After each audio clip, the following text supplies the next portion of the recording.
Have you ever experienced sleep paralysis? Aware but unable to move your body, a feeling of dread taking over you. Now imagine living with that feeling every day of your life.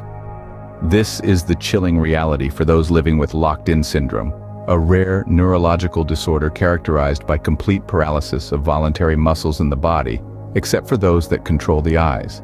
Imagine being fully conscious, able to think and reason, but unable to speak or move. The individual is, in essence, locked within his or her own body, aware of the world around them, but unable to interact with it.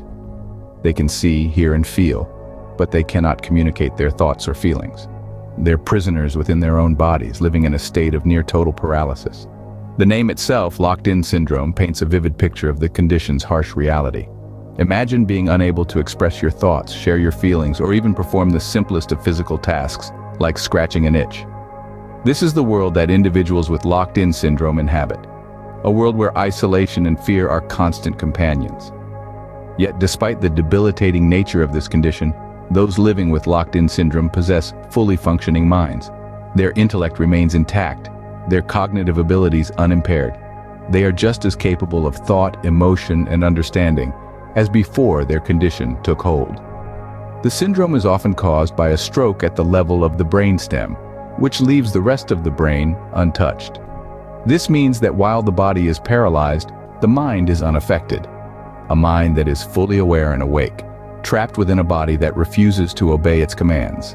In the next few minutes, we're going to delve deeper into this condition, exploring its causes, symptoms, and the current state of research. We'll also be looking into the life of a man who lived with this terrifying disease, shedding light on both the physical and emotional impact of locked-in syndrome. Let's dive deeper into this condition by looking into the life of a man who lived with this terrifying disease. Meet Martin Pistorius, a man who was trapped within his own body for over a decade. Born in Johannesburg, South Africa in 1975, Martin was a lively and active child. His life took a drastic turn in 1988 when he was just 12 years old. One afternoon, Martin came home from school with a sore throat. Little did anyone know that he would never return to school again. His health rapidly deteriorated. Before long, Martin lost control of his limbs, then his voice. His only form of communication became his eyes, but even that soon faded. Eventually, he lost all motor functions, leaving him in a state of utter stillness. Doctors diagnosed him with cryptococcal meningitis and declared his condition as a severe case of brain damage. They expected him to pass away within months, but Martin proved them wrong. His life hung in the balance, but he did not succumb to his illness. His body was unresponsive, but his mind was not. 4 years into his condition, Martin woke up. He was conscious, aware, but trapped inside his immobile body. This was a nightmare far worse than his previous unconscious state. He could hear the news on television, smell his mother's cooking, feel the breeze from the window, but he was unable to express his thoughts and feelings. His family, unaware of Martin's awakened state, continued to care for him, oblivious to his silent screams for recognition. The burden of caring for someone in such a condition was immense. His parents were pushed to the brink of despair and desperation. A moment of distress led Martin's mother to voice a plea she would later regret, asking her son to let go and pass away, but unbeknownst to her, Martin heard every word. But Martin's story takes an unexpected turn. In the 4th year of his illness, Martin's consciousness awoke within his immobile body. This was not a gentle re-emergence into the world. Rather, it was a sudden and shocking awakening, like the abrupt flip of a switch. Strangely, being alive became a nightmare.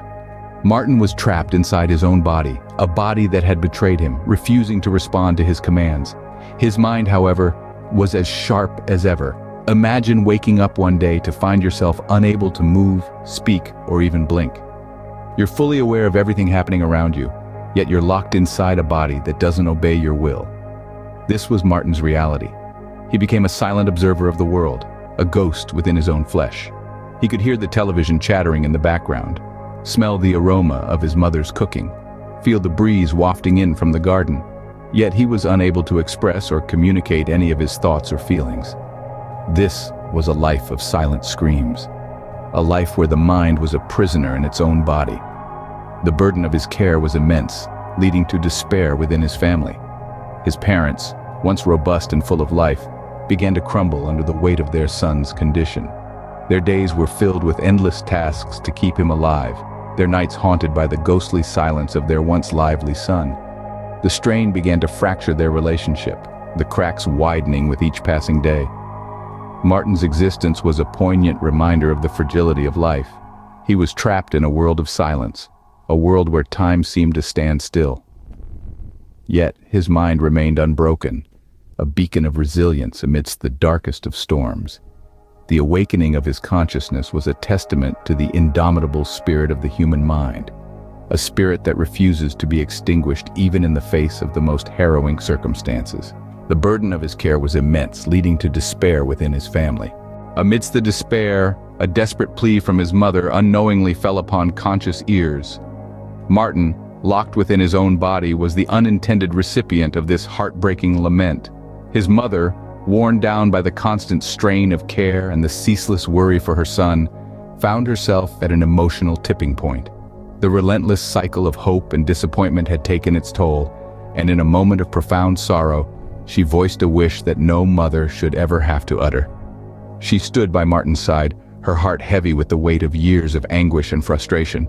Unaware that her son was conscious, she whispered words into the silent room that were meant for no one's ears but her own. "I hope you die," she said, a desperate plea for an end to his suffering and perhaps an end to her own. But her words, intended as a silent cry to the universe, were heard by the very person they were about. Martin, trapped in his immobile body, was fully aware of the world around him. He heard his mother's plea, a plea born not out of malice but out of despair, a plea that tore at his heart and etched itself deep within his consciousness. The impact of his mother's words was profound. They were a stark reminder of the life he was living, a life where he was present but not perceived, heard but not understood. They served as a stark revelation of the depth of the despair his condition had wrought not just on him, but on those who loved him the most. This incident, painful as it was, fueled Martin's determination. He resolved to find a way to communicate, to break free from his silent prison.